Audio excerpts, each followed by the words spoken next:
First to England, who face Andorra at Villa Park tonight in a World Cup qualifier. It's been 325 days since Thomas Tuchel was named as England head coach, but he's only taken charge of 4 games during that time. Let's go live to our football correspondent, Rob Dorsett. Rob, great to be chatting to you. England narrowly beat Andorra 1-0 when they met in June. Tuchel will be hoping for a much more convincing win tonight, won't he? He needs a much more convincing performance and victory tonight, I think, in truth. There are just 1 or 2 murmurings in the media and amongst some England supporters that we're yet to see an England identity under Thomas Tuchel. And I think that's fair comment, but I think it's also fair to point out that Tuchel has made it pretty clear that in the first part of his reign, he's been experimenting a little bit, learning about the new role as an international manager.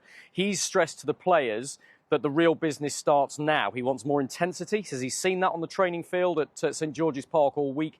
He now wants to see that transferred to the pitch against an Andorra side that England beat narrowly 1-0 in June, and they should beat much more comfortably here this afternoon. And he's reiterated that in the matchday programme as well, of course. Look, there's Ollie Watkins, the local favourite. We don't expect him to start tonight. It looks like Harry Kane's going to start up front. But if you look inside at the manager's message, that word there is it's time to provide the spark. And that's the message that he's given to the England players. Some of those specific quotes in the programme, I think, are worth reflecting. We have to play with more hunger and more speed to get the deserved win. But he also points out that the priority from an England perspective has to be to qualify for the World Cup. They haven't done that yet, but they have got a 100% record in qualifying with 3 wins out of 3 so far. So in that sense, it's not too bad from an England perspective. But as I say, it feels like the Thomas Tuchel era hasn't really taken hold, hasn't really exploded yet. He's told the players he expects that to happen tonight. We tried already to give some new solutions to the players to break down the block a bit easier, to be more aggressive.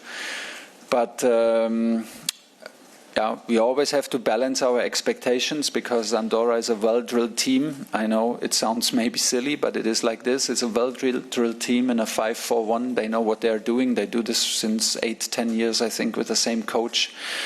They will know everything about us because everything is available. They will be very well prepared, and so it can also feel a little bit like chewing gum to break a block down like this. But in general, we have to play with more energy. We have to play with more enthusiasm, and so far, I'm pretty sure that we will. Rob, any indication of what tonight's lineup could look like? Well, look, Thomas Tuchel likes keeping us and his squad in the dark. My understanding is he hasn't told the players yet who he wants in his starting 11. But we've got some clues, and if we build from back to front, I can give you some general ideas of what we're expecting tonight. Jordan Pickford, we expect to start in goal, and we expect him to sign a new long-term contract at Everton in the next week or 2 as well. There is no Jarrell Quansah in the matchday squad. That's been confirmed on the UEFA portal.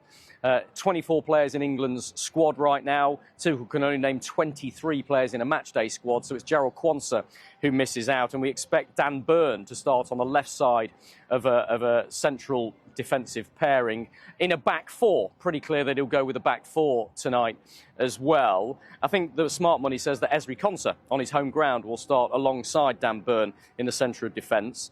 Then as you go further forward, a real opportunity for somebody to stake a claim at number 10 because, of course, Jude Bellingham isn't here because of injury. Cole Palmer's not here. Phil Foden's not here. Probably three of England's 3 first choices at number 10. So will it be Abere Eze or Morgan Gibbs-White, maybe even Morgan Rogers who gets the nod there? We wait to see, but a big opportunity for whoever that is. And then Harry Kane, we know, will lead the line for England tonight. He's in explosive form, 6 goals already this season in 4 games for Bayern Munich. But I think the key decision that I'm looking for, and a lot of England fans will be looking for, is who plays in that defensive midfield position for England tonight. The obvious options are Elliot Anderson or Jordan Henderson. Will Elliot Anderson get to make his England debut tonight? If he does, that will be a massive feather in his cap. And we know that Thomas Tuchel is searching for somebody to fill that role going forward from here and with the World Cup in mind. So if it is Anderson, a huge, huge opportunity for him. We'll see how things develop over the next few hours, but it's an early kick-off for England, remember, 5 o'clock for England against Andorra at Villa Park. Tuchel wants better than he saw in June from his players. He needs, I think, in truth, a convincing performance and a convincing win.